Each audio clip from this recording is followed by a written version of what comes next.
Hello everyone. अगर आप partnership firm या एलएलपी चला रहे हैं तो अभी तक आप पार्टनर सैलरी पर या इंटरेस्ट पर कोई टीडीएस डिडक्ट नहीं करते थे, लेकिन नए सेक्शन 194T के तहत अब आपको पार्टनर्स की सैलरी या इंटरेस्ट पर भी टीडीएस डिडक्ट करना होगा, जिसमें आप पार्टनर्स की सैलरी या इंटरेस्ट पर टीडीएस डिडक्ट करें। 10% टीडीएस डिडक्ट करना कंपलसरी होगा और अगर आप टीडीएस डिडक्ट नहीं करेंगे तो आपकी फर्म या एलएलपी का 30% एक्सपेंस डिसअलाउ हो सकता है, जिससे आपकी फर्म या एलएलपी में बहुत भारी नुकसान हो सकता है। अगर आपको अपनी फर्म या एलएलपी को भारी पेनल्टी से बचाना है तो ये वीडियो एंड तक जरूर देखिए। चलिए शुरू करते हैं। नमस्कार। अगर आप एक पार्टनरशिप फर्म या एलएलपी चलाते हैं तो रुकिए, ये जानकारी आपके लिए बहुत बहुत जरूरी है। आज हम इनकम टैक्स में आए एक ऐसे बड़े बदलाव पर बात करने वाले हैं जो सीधे आपके बिजनेस के मुनाफे पर असर डाल सकता है। देखिए, अब तक तो हम सब यही जानते हैं और यही करते आए हैं कि पार्टनरशिप फर्म्स या एलएलपी जब भी अपने पार्टनर्स को सैलरी, बोनस या उनके कैपिटल पर इंटरेस्ट देती थी तो उस पर कोई टीडीएस काटने की जरूरत नहीं होती थी, है ना। ये एक सेट प्रैक्टिस थी, एक सीधा साधा सिस्टम था। लेकिन अब ये सारी व्यवस्था बदलने वाली है। सरकार एक ऐसा नया नियम लेकर आई है जो इस पूरी प्रक्रिया को हमेशा के लिए बदल देगा। तो चलिए इसे डिटेल में समझते हैं। और इस नए और बेहद जरूरी नियम को समझाने के लिए आज हमारे साथ हैं टैक्स एक्सपर्ट प्रियंका। प्रियंका, स्वागत है आपका। तो सबसे पहले यही बताइए, ये नया सेक्शन 194T आखिर है क्या और ये बिजनेस पर कैसे असर डालेगा? धन्यवाद विनायक।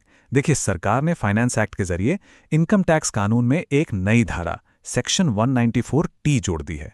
अब आसान भाषा में इसका मतलब क्या है? इसका मतलब है कि 1 अप्रैल 2025 से हर पार्टनरशिप फर्म और एलएलपी के लिए यह कंपल्सरी हो जाएगा कि वो अपने पार्टनर्स को कुछ खास पेमेंट्स करने से पहले उस पर टीडीएस काटें। तो सवाल उठता है कि टीडीएस किस रेट से कटेगा? अच्छी बात यह है कि नियम बहुत सीधा है। ये एक फ्लैट 10% की दर से कटेगा। इसमें कोई अलग अलग स्लैब या मुश्किल कैलकुलेशन नहीं है, बस पेमेंट का सीधा 10%।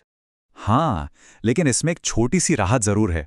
ये टीडीएस तभी काटना जरूरी होगा जब एक फाइनेंशियल ईयर में किसी एक पार्टनर को किए गए सभी पेमेंट्स की कुल रकम 20,000 रुपये से ज्यादा हो। अगर पूरे साल का कुल पेमेंट इस लिमिट से कम है तो टीडीएस की कोई जरूरत नहीं है। अब आता है सबसे जरूरी सवाल, ये टीडीएस किन पेमेंट्स पर कटेगा और किन पर नहीं। तो सुनिए, ये नियम पार्टनर्स को दी जाने वाली सैलरी, किसी भी तरह का कमीशन, बोनस या उनके कैपिटल या लोन पर दिए जाने वाले इंटरेस्ट पर लागू होगा। लेकिन ये जानना भी उतना ही जरूरी है कि ये नियम कैपिटल ड्रॉइंग, मतलब पार्टनर का अपनी पूंजी निकालने या फिर फर्म के मुनाफे में हिस्से पर लागू नहीं होगा। ये वो सवाल है जो यकीनन हर बिजनेस ओनर के दिमाग में आ रहा होगा। प्रियंका, मान लीजिए किसी वजह से जानकारी की कमी में या बस व्यस्तता में कोई फर्म ये टीडीएस काटना भूल जाती है, तो इसका नतीजा क्या होगा? विनायक, और यहीं पर ज्यादातर लोग गलती करेंगे। और सच कहूं तो इस बदलाव का सबसे चौंकाने वाला पहलू भी यही है। इसका नतीजा सिर्फ उस टैक्स अमाउंट पर थोड़ा ब्याज या छोटी मोटी पेनल्टी नहीं है। नहीं, ये सीधे फर्म की टैक्स देनदारी पर एक बहुत बड़ा असर डालेगा।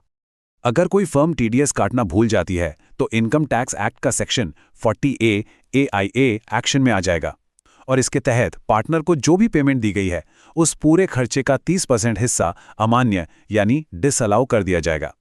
मतलब फर्म उस 30% रकम को अपने बिजनेस खर्चे के तौर पर क्लेम ही नहीं कर पाएगी।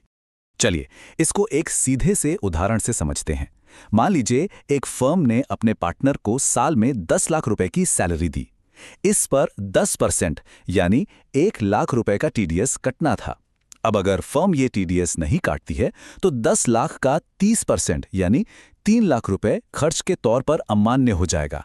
इसका सीधा सीधा मतलब ये हुआ कि फर्म की टैक्सेबल इनकम अचानक 3 लाख रुपए से बढ़ जाएगी और उसे इस बढ़ी हुई रकम पर एक्स्ट्रा टैक्स देना होगा। सोचिए, 1 लाख का टीडीएस न काटने की गलती पर फर्म को अपनी जेब से कहीं ज्यादा टैक्स भरना पड़ सकता है। अरे बाप रे, ये तो वाकई बहुत ही गंभीर परिणाम है।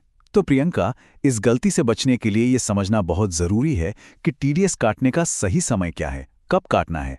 नियम इस बारे में बिल्कुल साफ हैं। टीडीएस उस समय काटना है जब फर्म उस खर्चे को पार्टनर के खाते में क्रेडिट करती है या जब असल में पेमेंट करती है। इन दोनों में से जो भी काम पहले हो जाए। जैसे अगर आपने अप्रैल महीने की सैलरी की एंट्री अपने बुक्स में 30 अप्रैल को कर दी लेकिन पार्टनर को पेमेंट 7 मई को किया, तो टीडीएस काटने की जिम्मेदारी 30 अप्रैल को ही बन जाएगी क्योंकि क्रेडिट पहले हो गया। ये सारी जानकारी वाकई आंखें खोलने वाली है।